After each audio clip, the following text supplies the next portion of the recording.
Šiandien Seime pritarta įstatymo pataisoms, kurios nustato motinystės tėvystės pašalpų dydžius. Nuo 2011 m. Liepos 1 dienos išmokos bus skaičiuojamos ne už 24, o už 12 kalendorinių mėnesių. Esą tai turėtų labiau motyvuoti jaunas šeimas turėti vaikų.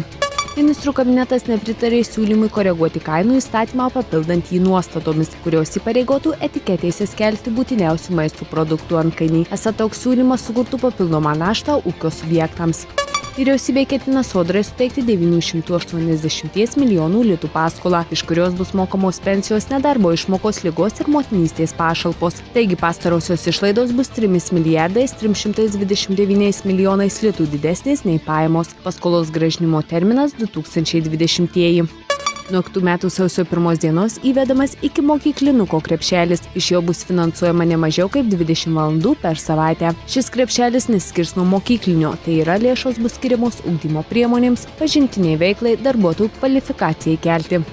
Socialinės apsaugos ir darbo ministerija kitais metais į savanorišką veiklą ketina įtraukti daugiau vyresnio amžiaus žmonių. Esą dabar įvairiose organizacijose savanoriauja mokyklinio amžiaus jaunimas, o vyresniems žmonėms trūksta informacijos. Be to reikalingas savanoriškos veiklos įstatymas, kuris reglamentuotų tokią veiklą.